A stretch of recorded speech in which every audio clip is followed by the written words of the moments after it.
This time on Beyond the Surface, we ended up in the Panhandle with Captain Jordan Todd in Port St. Joe.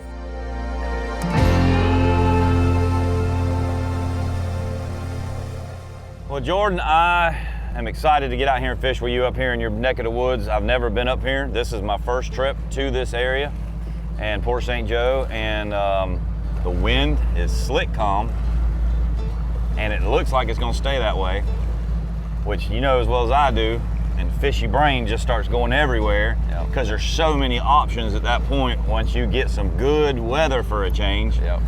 We can do anything we want today. Yeah, what do you think we could do first? You know, what's on your mind to go first? We got plenty of options. I mean, we've got some really good, you know, near shore snapper fishing, real close, 5-6 miles out.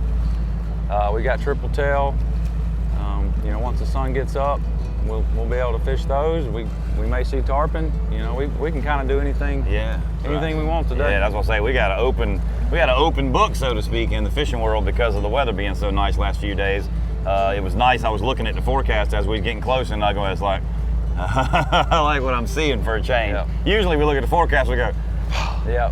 That wasn't the case this time. My favorite when it's really nice, because I like being prepared for everything. Yeah. You know, have rods ready for anything and everything, and just kind of see where the day takes you. Yeah, we got a couple of big ones, we got a few small ones.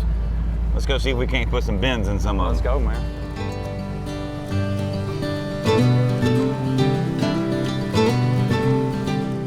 I'm a 5th generation local here in Port St. Joe, Apalachicola area. Been a full-time guide for about 12 years now, and specialize in really anything inshore, from trout and redfish to tarpon, tripletail. Do have some offshore capabilities to some nearshore wrecks and reefs for snapper and grouper and things of that sort.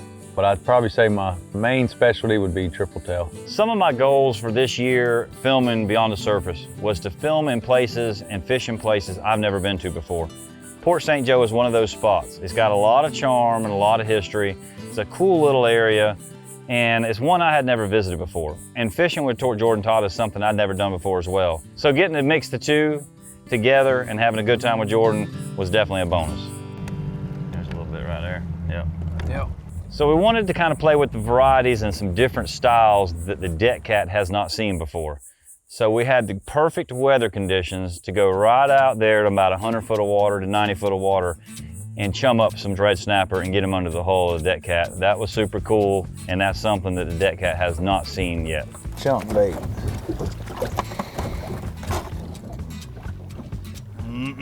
Come on up, fishies. It's always more fun to sight fish red snapper than dropping a big 16-ounce lead to the bottom, winching them up. Jordan, I'm a little upset. I was thinking we'd have a cobia by now. If I could make it happen, I would. I really thought I was buying tickets to Disneyland in the water department. Hey. You know just as well as I do, if we could make it happen, it already had happened. It already happened. It already had happened.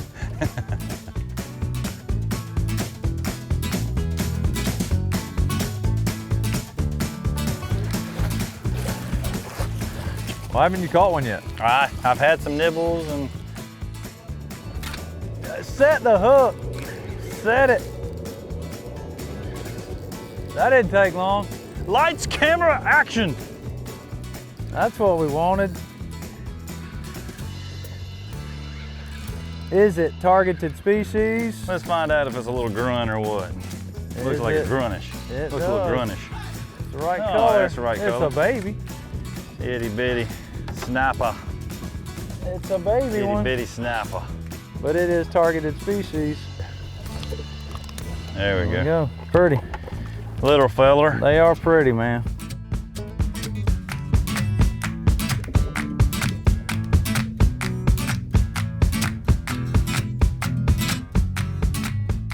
Oh, yeah, look at that oh, snapper that's rack. a snapper on the top.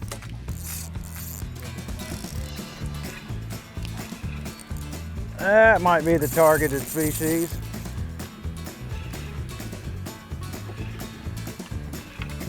Another little one. Where's all my grown ones at? It was super neat to pull up on the spot, mark them on the bottom, see that you have a chance, and then chum them to the top. It was so wild to see how fast they rose to the top and were pretty easy to get along with as far as what you fed them. Certain things and certain styles brought different sizes, and that was just neat to work through the process. We got some really nice snapper, keeper snapper that's mixed in there. The problem is there's a whole lot of stuff around him. So that you drop that bait down in there, that cut bait, and there's 3 different species trying to eat it as fast as it breaks the surface, because we got them a little fired up with some chum. So I'm just gonna see if I can't pinpoint something. Just gonna see if I can think outside the box a little and pitch one right in their mouth. I'm gonna throw this old shrimp on here and just see what happens. You never know until you try.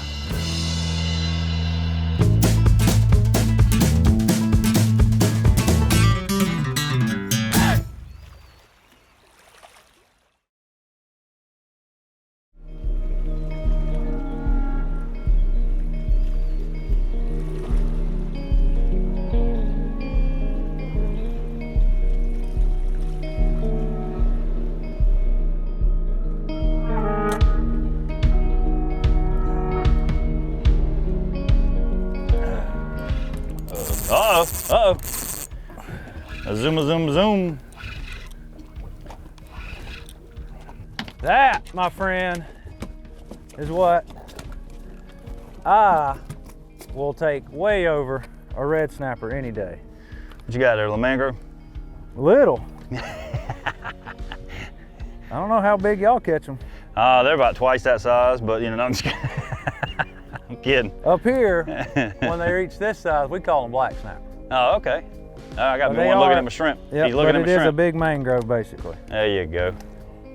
Oh boy. This is some great table fare, and it's perfect for a hook and cook. Oh, I told you I thought that was gonna work. Look at there. Yep, that's him. He ate that shrimp. I sat there and took it away from the other ones and bounced it and played with it, and finally he come up there and got ballsy and got it. I love it when plans work. Jordan, Todd. Artificial. Look at that. Let me hold him right there. Hold him right there for me. Sight fishing off the Eco Outfitters cooler off the back and not the front, as I'm usually in the front. Today I'm in the back. That's a perfect eater size. Sight fished off the cooler, dodging all the other ones with the little what do you eat? live target shrimp. All right, I had to have it. There we go.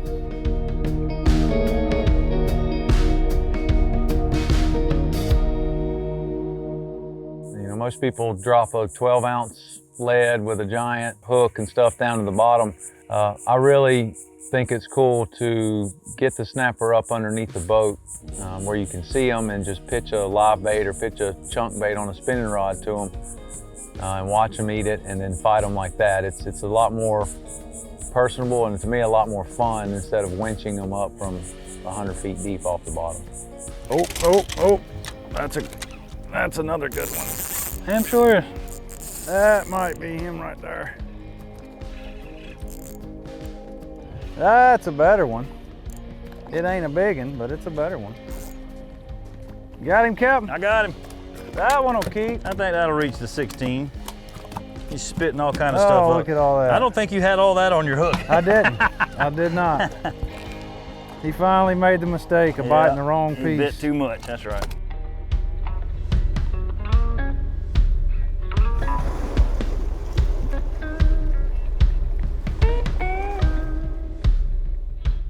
Hook that thing right there. I'm gonna hook him right You sure there. you can get your hands dirty? I'm gonna put it right through the bone deal. And here's what I'm gonna do. I'm gonna drop it.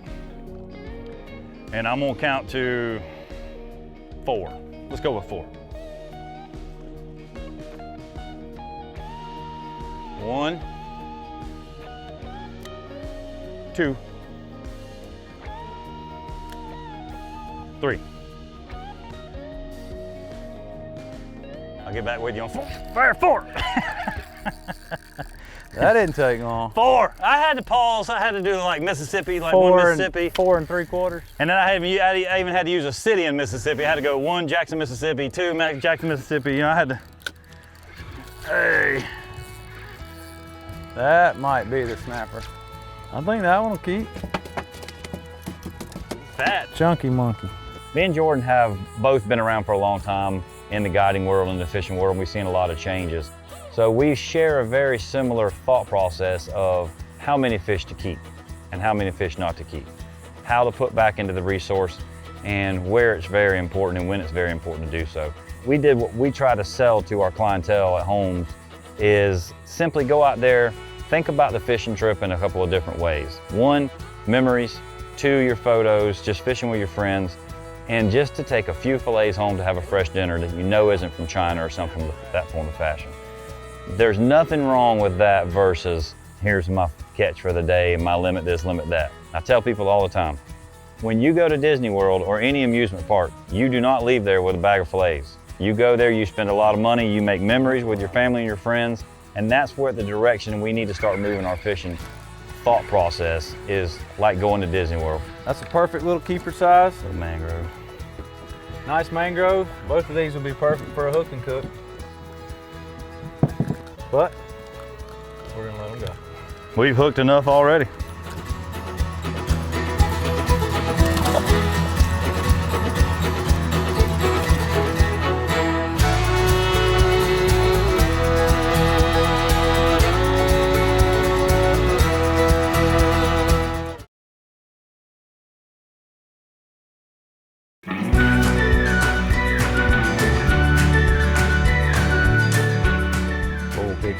Big snapper. Oh, there he is. There he is. That one's a little more grown. Yep. Come on. Oh, that's a better one. That's a better one. Come on. Get him away from the shark. Get him away from the shark. Come on. Ah! Yeah. I just mentioned him in a talk. Tax man is here, so that is a good sign. Time to go for tripletail. Time to roll in, because all we're gonna do is kill more fish, and we don't need to be killed. We're not here for that. No. Nope. So when he shows up, time to roll. That's right. Growing up here, tripletail fishing was kind of quiet. There wasn't a lot of people who did it, wasn't a lot of people who knew about it. I remember days going out catching 50, 60 a day. It's gotten tougher over the last couple years. They've become very popular with a lot of anglers, because they're relatively easy to catch and good table fare. A lot of people kill them, and in the last 2 to 3 for sure, I've seen a drastic decline in the numbers, the overall numbers. Not catching near the fish, the size that we normally catch, and even the ones you do come across act different. They're finicky. They don't always bite the best now, especially on artificial or throwing a fly at them. Hey, floater out here, floater out here. Oh, he's on you. Oh, shoot. Bit it off right where the hook was. We're really having a problem with these artificials with them fully committing, that's for sure. And that's two, we've been saying, man, they're just tail grabbing. That's what's going on. We got 2 instances where it's proof. Yeah. We ain't crazy and we don't suck. We just. We don't suck that bad. Yeah, that's right. Moving a bunch. There's 2 of them there. 2 of them. 2 of them. Hit the poles if we can reach. I doubt They ain't eating. Oh, they'll I eat. just went right down the middle of both of them.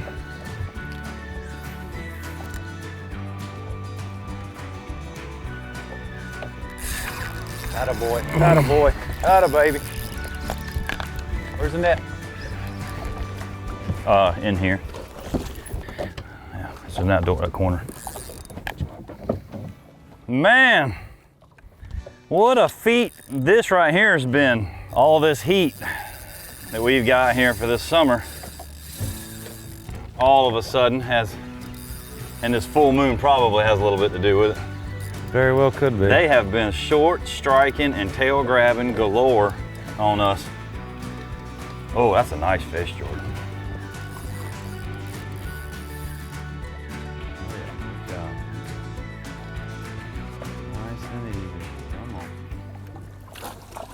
Nice. All right. Woo! Hard earned right there, sir. Hard earned. I don't know how many times we threw at him and his little partner there. They wasn't easy to persuade. Hard earned. Pretty one.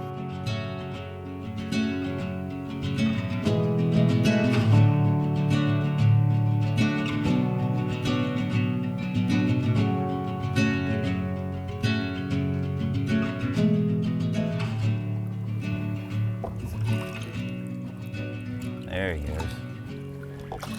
Man, these things are such cool fish. First off, once you got them on, they're scrappy. Yeah. They're little powerhouses. Their fights don't last forever, but they're little scrappy powerhouses while they're there. They can dig hard for a short distance. Yeah, and watching them things swim off, man, knowing that you're putting back into the resource, knowing that you're putting back into the future of the tripletail fishery, feels good right here. It is. Feels That's my good right favorite there. part, Yeah. knowing that we can come back and catch the next generation. Trust me when I say this, I get that they're tasty. And I get that everyone wants one and everyone wants as many as they can get. But the message we are hearing today with the tripletail fishery to put out there is just for everybody to stop for a second and realize these big fish have to go back. Have to. If we are gonna have them in the future, if they're gonna be a thing for us to do over the next decades, we have to think, put the big mamas back. Yep. If you want your kids and your grandkids and all that to continue to catch these fish, these big ones have got to be able to spawn. What in your mind is that fish that should go home? You know, the new regulation starts at 18. Yep. So, or newer regulation, we'll say. To me, we should have a slot. It should be 16 to roughly 24 inches. And all my years of catching them, your males don't really get much over 24, 25 inches. So guaranteed, to me, a 25-inch or bigger fish is a female. Yeah. And that will be your egg bearers. And the only reason they are here in the summertime is to spawn. Yeah. And so if we continue to kill them before they have a chance to lay all their eggs, then we're killing our own fishery. So here's the problem with that. This is just me speaking out loud. Here's the problem with that. We don't have an upper slot. Nope, we do not. We need to, as anglers, as tripletail anglers, we need to take it upon ourselves to put us an upper slot. Self-regulate. A self-regulated upper slot. Understanding that you're putting back, just like saving money in the bank. Yep. Just like pinching pennies around the house. Think about it like that going forward. That big tripletail has to go back. She is an egg laying machine, and it ain't gonna do any good on a sandwich at home. Nope. And they look better in a picture than on a plate. Yep, take a big old picture of that prehistoric giant and put her back carefully, and think about how many fish in the future you and your kids and family and friends are gonna get to catch because you just did that. Absolutely. Couldn't say it better myself. Nice job.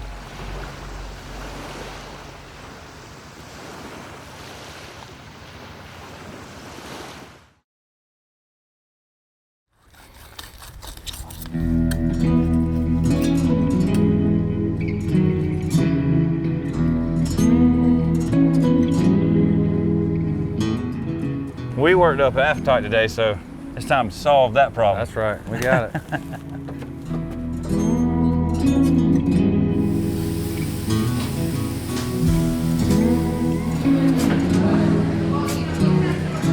There's nothing better than going out with one of your friends, one of your buddies, longtime buddy. Me and you've been buddies for a while. We met a long time ago. Finally getting a chance to fish together. Not against each other. Exactly. We got to go out. We went offshore, took the deck cat way out there, picked us up some snapper. Now we're gonna share it. Yep. Great ending. day. Great ending to a great day. I agree. I appreciate you joining us, man. Yeah, dude, thank you.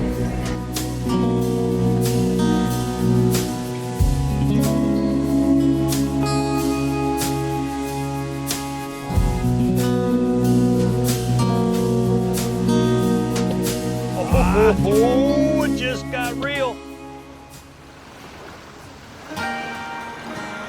We share a very similar interest with CCA.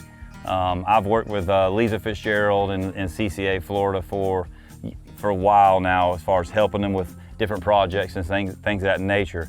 What is it exactly that you do for CCA or with CCA to help their mission, so to speak? Well, I'm the local chapter president here, the Forgotten Coast chapter. It spans Port St.Joe all the way to Apalachicola. You know, we started it 2016, 2017. We brought the chapter here, and you know, we've done redfish restock programs, we've done beach cleanups, grass renourishment programs, things like that. And our area was growing and, you know, really fast, and the ecosystem was taking a little bit of a hit. So I was basically wanted to get some help from a large organization to kind of kick all that off. You know, we're here today mainly because of CCA. And you specifically have a certain project that you're working now, this is kind of behind the scenes starting, steering the pot, if you will, with the tripletail. Yeah, So fill us in on that. For a couple years, I've talked to CCA. You know, they've been doing the redfish for a while now and some trout here and there, and been kind of bringing it up, hey, can we try, you know, maybe restock some tripletail? Well, this year we're finally going to kick that off and collect some breeder size fish for them, and they're going to take them back down to their Duke Energy lab, you know, where they breed them and grow them, and then begin hopefully next season restocking tripletail back into this area and other areas that they're prevalent in. If we get ahead of it and begin restocking before they, you know, become a big problem, then, you know, we'll be able to catch them for many, many years after. I agree with you. Getting ahead of the problem once you start seeing there is a problem, and getting ahead and making plans is better than, oh crap, we went too far. Now we have to start all over to build, get back. I hate that. What do we do now? Yeah. I hate that saying. Why don't we just go ahead and do something now before it gets to that? Preventative maintenance, if you will. Exactly. In the fishing world. Exactly. Well, Jordan, I really appreciate you spending time with us today. Absolutely. It was great seeing the area. You have a beautiful backyard to play in.